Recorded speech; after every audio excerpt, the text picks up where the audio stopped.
शास्त्रों में सोमवती अमावस्या का विशेष दर्जा दिया गया है।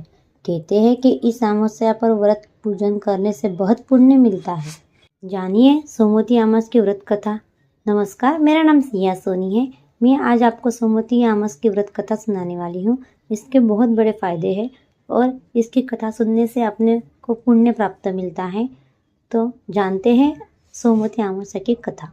को पड़ने वाली अमावस्या को सोमवती अमावस्या के नाम से जाना जाता है। कहते हैं कि अमावस्या पर व्रत रखने से व्यक्ति की समस्त मनोकामना पूर्ण हो जाती है। सोमवती अमावस्या पर दान का विशेष महत्व माना जाता है। कहते हैं इस दान करने से ग्रह दोष मुक्ति मिलती है।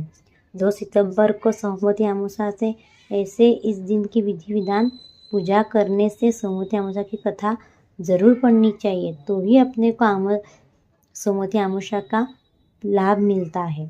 सोमवती अमावस्या की कथा के इस अनुसार से एक गरीब ब्राह्मण परिवार था। उस परिवार की पति पत्नी और उसकी एक पुत्री रहती थी। उसकी पुत्री बेहद संस्कारवान और गुणवान थी, लेकिन गरीब होने की वजह से उसकी शादी नहीं हो पा रही थी। एक दिन उस ब्राह्मण के घर एक साधु महाराज पधारे। वो उस कन्या के सेवा भाव से बहुत प्रसन्न हुए। उन्होंने उस कन्या को लंबी आयु के आशीर्वाद दिया। साथ ही ये भी बताया कि लड़की के हाथ में विवाह का योग नहीं है। ब्राह्मण दंपति साधु का उपाय पूछा। साधु महाराज ने बताया कि तुम्हारे घर से कुछ ही दूर एक गांव है, सोना नाम की धोबिन रहती है। उसका एक बेटा और बहू है। वो महिला बहुत ही आचार विचार और संस्कार संपन्न होने के साथ पति पारायण है। यदि आपकी कन्या उस धोबिन की सेवा, वह महिला इसकी शादी के समय इसे अपने मांग का सिंदूर लगा दे तो आपकी कन्या का विवाह हो जाएगा, जिससे कन्या का वैविध्य योग मिट जाएगा। यह सुनकर ब्राह्मणी ने अपनी बेटी को धोबिन की सेवा करने के लिए कहा। अगले दिन से ही वह कन्या प्राप्तकाल उठकर सोना धोबिन के घर जाकर सारा काम करने लगी, लेकिन धोबिन को उठने से पहले ही अपने घर का वापस आ जाती है। एक दिन सोना धोबिन ने अपनी बहू से पूछा कि तुम सुबह उठकर घर का सारा काम कर देती हो और मुझे पता भी नहीं चलता। कहा, माँ, मुझे तो लगता है कि आप ही उठकर सारा काम कर देती है, क्योंकि मैं तो देर से उठती हूँ। यह सब जानकर दोनों सास बहू अपने घर की निगरानी करने लगे।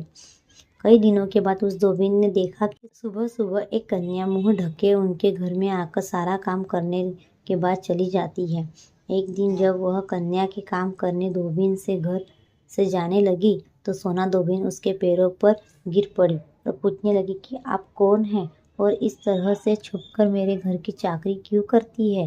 तब कन्या ने धोबिन को साधु महाराज के द्वारा कही गई सारी बात बता दी। सोना धोबिन ने कन्या की मदद के लिए तैयार हो गई। उस समय सोना धोबिन के पति थोड़ा अस्वस्थ थे।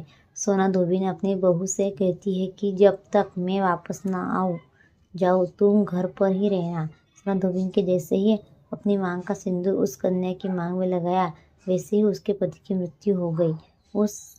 उसे अपने पति की मृत्यु का पता चल गया। उस दिन वह घर से निराजल की चली थी, यह सोचकर कि रास्ते पर यहाँ पीपल का पेड़ मिलेगा, वहीं से उस बहुरी देखकर उसकी परिक्रमा करके फिर जल ग्रहण करेगी। उस दिन संयोग से सोमवती अमावस्या थी। धोबिन ने ब्राह्मण के घर मिले पुए पकवान की जगह ईंट के टुकड़ों 108 बार बहुरी दी और साथ ही 108 पीपल के पेड़ की परिक्रमा की। उसके बाद जल ग्रहण किया। सोना धोबिन के ऐसा करते ही उसके पति के मृत शरीर में वापस से जान आ गई। कहते हैं तभी से सोमवती अमावस्या प्रसिद्ध हो गई है। आपको मेरी ये कहानी अच्छी लगी होगी। इसी तरह की कहानी सुनने के लिए मेरे चैनल को लाइक करें, सब्सक्राइब करें और शेयर करें।